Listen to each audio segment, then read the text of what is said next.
রাজ্যের উপর দুর্যোগের আশঙ্কা। 23 তারিখ সমুদ্র পৃষ্ঠ বেশ গরম থাকবে। তার উপর মৌসুমী বায়ু আন্দামান সাগরে পৌঁছে যাবে। অতএব এখনো পর্যন্ত নিম্নচাপ বলয় তৈরির সম্ভাবনা আছে। শক্তি বাড়ানোর মতো সমস্ত পরিস্থিতি তৈরি হতে পারে সেখানে। আরও শক্তি বাড়িয়ে এটি নিম্নচাপ, তারপর গভীর বা অতি গভীর নিম্নচাপে পরিণত হওয়ার সম্ভাবনার কথা জানাচ্ছে হাওয়া অফিস। তবে গোটা বিষয়টি এখনো পর্যন্ত পর্যবেক্ষণে রাখা হয়েছে। আবহাওয়াবিদ কি বলছেন শোনাব আপনাদের। 23শে মেতে হওয়ার সম্ভাবনা আছে। আমরা বলতে পারি কত সম্ভাবনাটা বেশি না সম্ভাবনাটা কম। সম্ভাবনাটা আছে। ওখানে আপনার কথা হচ্ছে অ্যাটমসফিয়ার এনভায়রনমেন্টাল কন্ডিশন, অনেকগুলি এনভায়রনমেন্টাল কন্ডিশন আছে যেগুলি যথেষ্টই মানে কি বলবো কন্ডিউসিভ ওই এলাকাতে একটা লো প্রেশার এরিয়া ফর্ম করার জন্য। কারণ ওইখানে আপনার লো প্রেশার এরিয়া ফর্ম করার জন্য যে যে জিনিসগুলো দরকার, যেমন সব থেকে বড় জিনিস যেটা দরকার সেটা হচ্ছে আপনার sea surface temperature. Sea surface temperature এই সময় ওখানে যথেষ্টই গরম। ওটা একটা সব থেকে বড় একটা কারণ আছে আর কি। এবং ইকুয়েটার থেকে অনেকখানা দূরে থাকতে হবে, ইট ইজ ইকুয়েটার থেকে যথেষ্টই দূরে আছে।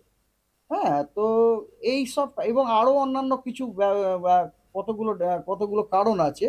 হ্যাঁ, সেই কারণগুলি সাজেস্ট করছে এবং বিভিন্ন রকম যে আমাদের অ্যাটমসফেরিক মডেলগুলো আছে ম্যাথামেটিক্যাল, সেই মডেলগুলো অনেক মডেলগুলো ইন্ডিকেট করছে যে অ্যারাউন্ড আপনার 23 তারিখ নাগাদ ওই সাউথ আন্দামান সি এবং তার সংলগ্ন যে সাউথ ইস্ট আরাবিয়ান সি, ওখানে একটি লো প্রেশার হওয়ার সম্ভাবনা আছে এই সপ্তাহের শেষে, ওই মানে 17 থেকে 23 ওই যে সপ্তাহটিতে। এবং পরের সপ্তাহতে ওর ইন্টেন্সিফাই হওয়ারও সম্ভাবনা আছে। That is a moderate probability ওটা হয়তো ইন্টেন্সিফাই হতে পারে। তো ওখানে তো আপনারা দেখেছেন, অলরেডি পেয়ে গেছেন যে ওটার পরবর্তীকালে এটা মুভও করতে পারে কোন ডাইরেকশনে। ঠিক আছে, তো তারপরে আপনারা আমরা আপডেট করব as and when we will get any information we will update. ওই সম্ভাবনাটা এখনো বজায় আছে। সম্ভাবনা অবশ্যই বজায় আছে, মডারেট সম্ভাবনা। আগে ছিল লো লো হ্যাঁ, প্রবাবিলিটি। আপনি প্রথমে বলেছিলেন, লো একদম আগে প্রবাবিলিটি, বলেছিলেন যে খুব ক্ষীণ, গতকাল ইয়েস ইয়েস, বলেছেন লো, extreme খুব কালকে করে। মডারেট, এখন এটা মডারেট, মডারেট সম্ভাবনা এবং তার আছে। প্রভাব দক্ষিণবঙ্গে পড়বে। তখন না, মানে সেটা তো পড়বে নির্ভর কোন করছে দিকে যদি, পড়তে পারে। নো নো, ওটা নির্ভর করে, শুনুন, ওটা নির্ভর করছে ও কোন দিকে মুভ করবে। ওটা তো রয়েছে সাউথ ইস্ট বেতে, না মানে দক্ষিণবঙ্গের যে কোস্ট থেকে, ভারতীয় কোস্ট থেকে তো অনেকখানা দূরে। দক্ষিণ পূর্ব বাংলাদেশ এটা ভুলে যাবেন না, এটা কিন্তু সাউথ ইস্ট বেতে, মানে সেখানে দক্ষিণবঙ্গ থেকে অনেক নিচে, অনেক নিচে আছে, সাউথে আছে। এটা যদি নর্থের দিকে যদি যায় তাহলে আলাদা কথাই। প্রথম কথা, নর্থের দিকে গেলেও এখনো পর্যন্ত যা ইন্ডিকেশন সেটা কিন্তু নর্থ ইস্টে বেঁকে যাওয়ার কথা। তো নর্থ ইস্টে যদি বেঁকে যায় তাহলে ইন দ্যাট কেস তো আমাদের এফেক্ট হওয়ার কোনো সম্ভাবনাই নেই। গরমের মাঝে বাংলায় ফের বৃষ্টি। রবিবার থেকে রাজ্যের একাধিক জেলায় বজ্রবিদ্যুৎ সহ বৃষ্টির সঙ্গে দমকা হাওয়ার পূর্বাভাস দিয়েছে আলিপুর আবহাওয়া দপ্তর। সঙ্গে 40 কিলোমিটার বেগে দমকা হাওয়ার পূর্বাভাস দেওয়া হয়েছে। রবিবার থেকেই রাজ্যে বৃষ্টির পূর্বাভাস দিল হাওয়া অফিস, আর তাতেই ফের কমতে চলেছে তাপমাত্রা। ভোটের দিন মানে 20 তারিখ রাজ্য জুড়ে বৃষ্টির সম্ভাবনা রয়েছে। কলকাতা সহ গোটা রাজ্যে বৃষ্টি চলবে বলে জানিয়ে দিয়েছে আবহাওয়া দপ্তর। মাঝে মাঝে বৃষ্টি কিছুটা বিঘ্ন ঘটাবে, তবে তা বিপর্যয়ের চেহারা নেবে না। বাকি গাঙ্গেয় দক্ষিণবঙ্গ সহ উত্তরের সমতলের 3 জেলায় ঘর্মাক্ত উষ্ণ আবহাওয়া থাকবে। বিশেষত মালদা, 2 দিনাজপুর এবং কোচবিহারে অস্বস্তি বাড়বে। 19 তারিখ 2 চব্বিশ পরগনা ও 2 মেদিনীপুরে বজ্রবিদ্যুৎ সহ বৃষ্টির সঙ্গে দমকা হওয়ার পূর্বাভাস দিয়েছে। তবে কলকাতা, হাওড়া, হুগলি, পুরুলিয়া এবং ঝাড়গ্রাম ছাড়া রাজ্যের উত্তর থেকে দক্ষিণ সর্বত্র বৃষ্টি চলবে। 20 তারিখ রাজ্যের প্রায় সব জেলাতেই বৃষ্টি চলবে। 21 তারিখও গোটা দক্ষিণবঙ্গে বজ্রবিদ্যুৎ সহ বৃষ্টির সঙ্গে 40 কিলোমিটার বেগে দমকা হাওয়া। আবহাওয়াবিদ কি বলছেন শোনাব আপনাদের। 19 তারিখে সিচুয়েশন একই উত্তরবঙ্গে। উত্তরবঙ্গের যে উত্তরে যে 5টি জেলা আছে ওই জেলাগুলোতে ফেয়ারলি ওয়াইড স্প্রেডের সম্ভাবনা আছে এবং বাকি 3টি জেলাতে স্ক্যাটার রেনফলের সম্ভাবনা আছে। আর দক্ষিণবঙ্গের বেশ অনেকগুলো জেলাতে বৃষ্টিপাত আছে, কিন্তু দুর্ভাগ্যবশত কলকাতা, হুগলি, হাওড়াতে বৃষ্টির কোনো সম্ভাবনা নেই। পরশু এবং পরশু 19 তারিখে, এবং পুরুলিয়া, ঝাড়গ্রামেও কোনো বৃষ্টিপাতের সম্ভাবনা নেই। অন্য জেলাগুলোতে আইসোলেটেড বৃষ্টির সম্ভাবনা আছে। 20 তারিখে কিন্তু পশ্চিমবঙ্গের সব জেলাতেই বৃষ্টিপাতের সম্ভাবনা আছে। এবং কথা হচ্ছে 20 তারিখে সব জেলাতেই আপনার ফেয়ারলি ওয়াইড স্প্রেড এবং উত্তরবঙ্গের 5টা যে জেলা আছে উত্তরে, সেখানে ওয়াইড স্প্রেড রেনফলের সম্ভাবনা আছে।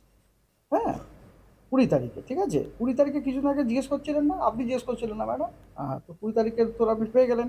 20 তারিখে সব জায়গায় বৃষ্টি হবে, মানে মোটামুটি ঠান্ডা পরিবেশ। 21 তারিখেও ওই 21 এবং 22 দুদিনই ওই একই রকম অবস্থা, বরং 21 তারিখে বলতে পারেন যে উত্তরবঙ্গের বৃষ্টিপাতটা একটু কমবে। সেখানে আপনার বৃষ্টিপাতটা যেটা আপনার ফেয়ারলি ওয়াইড স্প্রেড বা ওয়াইড স্প্রেড ছিল, সেগুলো সব স্ক্যাটার্ড হয়ে যাবে। তবে দক্ষিণবঙ্গের সব জেলাতে ফেয়ারলি ওয়াইড স্প্রেড হবে না, মানে বেশ অনেকখানা জায়গা জুড়ে বৃষ্টিপাত হবে আর কি, ইটস নট আইসোলেটেড। আর বৃষ্টি হচ্ছে। হ্যাঁ, 21-22 দুদিন কিন্তু দক্ষিণবঙ্গের সব জেলাতে আমরা বৃষ্টিপাত পাওয়ার সম্ভাবনা আছে। কলকাতায় বলতে পারি সোমবার থেকে বৃষ্টিপাত। 21 তারিখটা কি সোমবার? না, মঙ্গলবার। 21 তারিখ মঙ্গলবার। হ্যাঁ, তার আগের দিন থেকে তো বৃষ্টি হচ্ছে। ইয়েস, 20 তারিখও আছে। 20 তারিখও আছে। 20 তারিখ থেকে বৃষ্টি হচ্ছে। 20 তারিখটা কি সোমবার পড়ছে কি? হ্যাঁ, 20 তারিখটা সোমবার, ইয়েস, সোমবার থেকে। ভোটের দিন বৃষ্টি হবে। ভোটের দিন বৃষ্টি, মানে মনোরম পরিবেশ, মানে লোকে আরামসে বৃষ্টি ভোট দিতে যেতে পারবে, এখানে কোনো গরম থাকবে না। ধরুন বৃষ্টি যদি ফেয়ারলি ওয়াইড স্প্রেড বৃষ্টি হলে নিশ্চয়ই আপনি বুঝতেই পারছেন সেই গরম থাকবে না, তাই না? আরামসে ভোট দিতে পারবেন আপনারা, ঠিক আছে? এবং সেটা আপনার সোম, মঙ্গল, বুধ 3 দিনই থাকছে, এবং বৃহস্পতিবারও থাকবে। 23 তারিখেও বৃষ্টি কমলেও, মানে স্ক্যাটার্ড হলেও, কিন্তু বৃষ্টিপাত কিন্তু গোটা পশ্চিমবঙ্গের সব জেলাতে স্ক্যাটার্ড রেনফলের পূর্বাভাস দেওয়া হয়েছে। অন্যদিকে উত্তরবঙ্গেও বৃষ্টি চলবে। 19 তারিখ উত্তরের পার্বত্য জেলায় 40 কিলোমিটার বেগে দমকা হাওয়ার সঙ্গে বৃষ্টির পূর্বাভাস রয়েছে। বাকি জেলাগুলিতে হালকা বৃষ্টি হতে পারে। শনিবারও একই পরিস্থিতি থাকবে। রবিবার থেকে উত্তরবঙ্গের সব জেলাতে বৃষ্টির পরিমাণ বাড়বে। কোথাও কোথাও বজ্রবিদ্যুৎ সহ ঝড় বৃষ্টি হতে পারে। কি বলছেন আবহাওয়াবিদ, শোনাবো আপনাদের। আগামী কদিন আপনার কিছু কিছু জেলাতে আপনার হালকা মাঝারি বৃষ্টিপাতের সম্ভাবনা আছে। কিছু কিছু জেলাতে আপনার ড্রাই ওয়েদারের সম্ভাবনা আছে। যেমন ধরুন আজকে উত্তরবঙ্গের সব জেলাতেই হালকা মাঝারি বৃষ্টিপাতের সম্ভাবনা আছে। হ্যাঁ, সব জায়গায় উত্তরবঙ্গের সব জেলাতেই হালকা মাঝারি বৃষ্টিপাতের সম্ভাবনা আছে। আর দক্ষিণবঙ্গের কয়েকটা জেলাতে আছে, যেমন ধরুন দুটো মেদিনীপুরে, তারপরে আপনার দক্ষিণ 24 পরগনা, দুটো 24 পরগনাতেই, নদিয়া, মুর্শিদাবাদ, বীরভূম, এগুলোতে আপনার আজকে বৃষ্টিপাতের সম্ভাবনা আছে। আগামীকাল আপনার উত্তরবঙ্গে একই ব্যাপার, হালকা উত্তরবঙ্গতে আপনার সব কটা জাতীয় বৃষ্টিপাতের সম্ভাবনা আছে। তার মধ্যে উত্তরের যে জেলাগুলোতে, সেগুলোতে আপনার ফেয়ারলি ওয়াইড স্প্রেড রেনফলের সম্ভাবনা আছে, আর অন্য জেলাগুলোতে আইসোলেটেড রেনফলের সম্ভাবনা আছে।